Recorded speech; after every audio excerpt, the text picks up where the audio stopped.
Hey, light workers and lurkers. This is Drayana Hathor, and today I want to talk about spiritual spouses.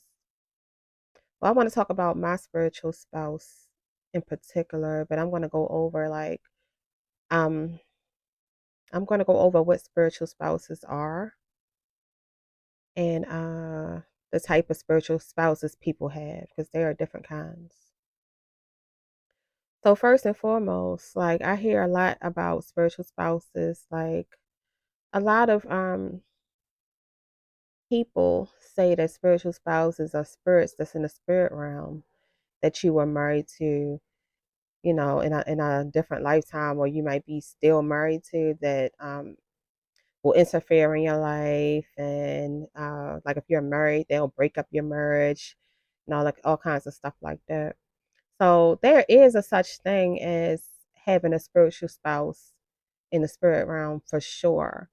But the people that experience that dynamic with a spiritual spouse in the spirit realm are basically people that have opened themselves up to spirits. Mostly it be people that practice witchcraft because spirits are only able to interfere in your life if you open yourself up to them, if you give them permission. So a lot of the time people open themselves up to spirits and they are susceptible to basically having spirits interfere in their lives. It's like they opened up a portal. They made themselves like a spiritual portal for the most part. So a lot of the times, like spirits are able to come in and interfere with their lives. And there very well could be a spirit that's in the spirit realm that they may have been married to last lifetime that still claims them and interferes in their life, you know, because once spirits go to the spirit realm, they are basically stuck remembering the last lifetime they lived.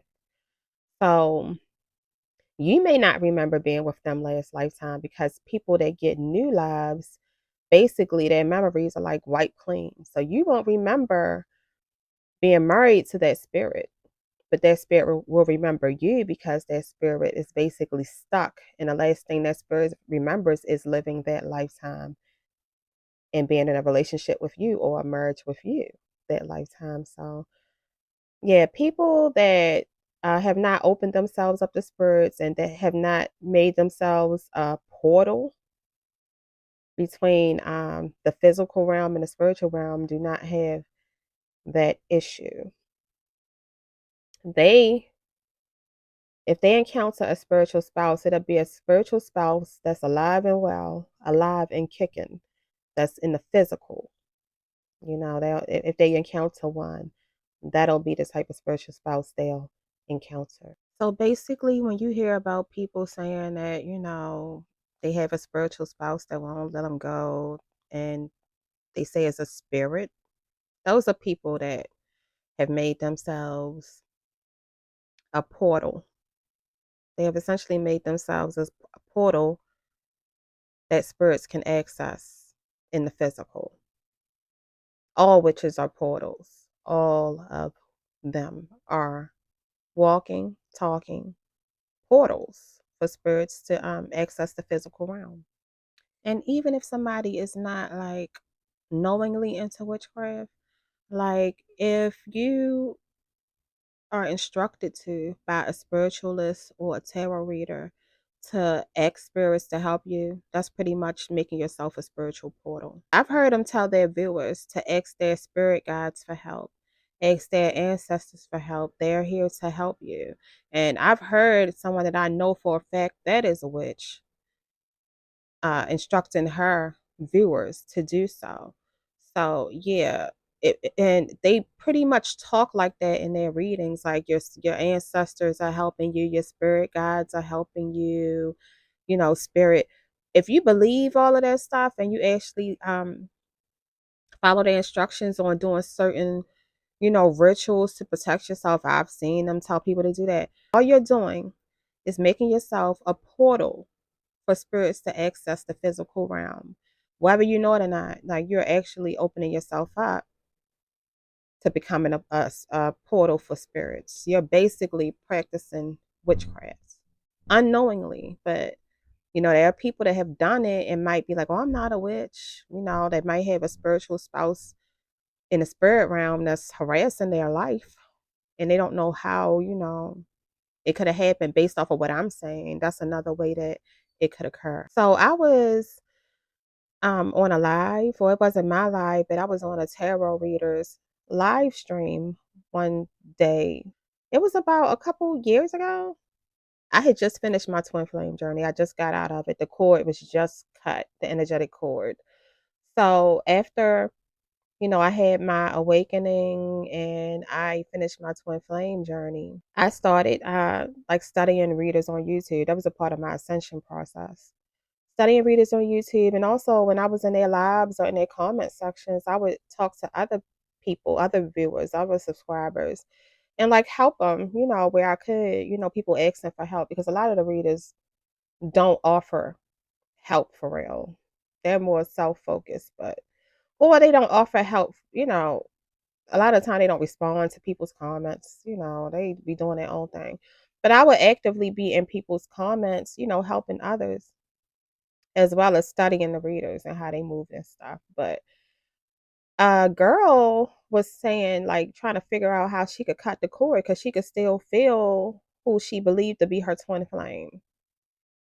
And she was like, "How do I cut the cord? How can I, because she could still feel them and stuff like that." So I was giving her advice, but I was giving her advice based off of my experience with the cord being severed with my twin flame. So I was telling her basically to, really be done, not just saying it, but really mentally and emotionally, detach. And I was telling her to stick to it. You know what I'm saying? I said, don't do any cord cutting rituals since that's witchcraft. And basically anything with witchcraft, you're asking for spirits to help you. So you don't want to involve spirits in your life. So the reason why I told her to stick with it is because I thought that she might not have meant it. I thought that she might not have meant that she was done. Because when I ended my twin flame connection, I decided to end because we all have free will. You know what I'm saying?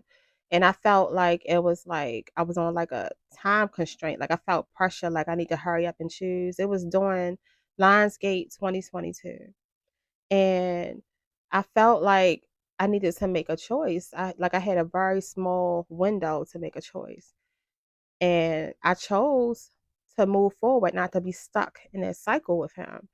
And when I made that choice, basically it was instantaneous. Like I made the choice and later on that day, the cord was cut, you know?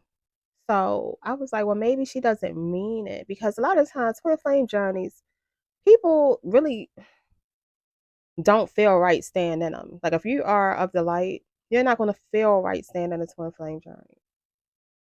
Now, it's some people that's stuck to the point where they're out of it, but they're still hoping that the twin flame is gonna, heal and come back and all that kind of stupid shit.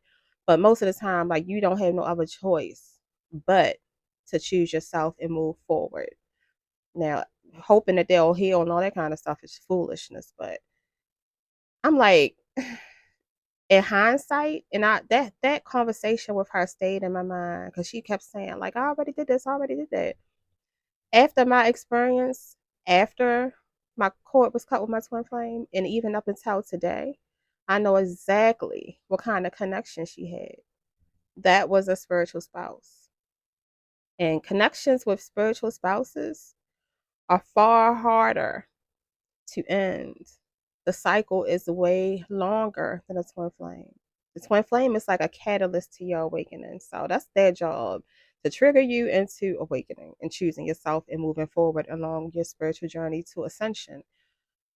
Spiritual spouses is a whole nother thing and it's way more tricky. There are a lot more rules to it. Like it's a lot harder and longer to get out of.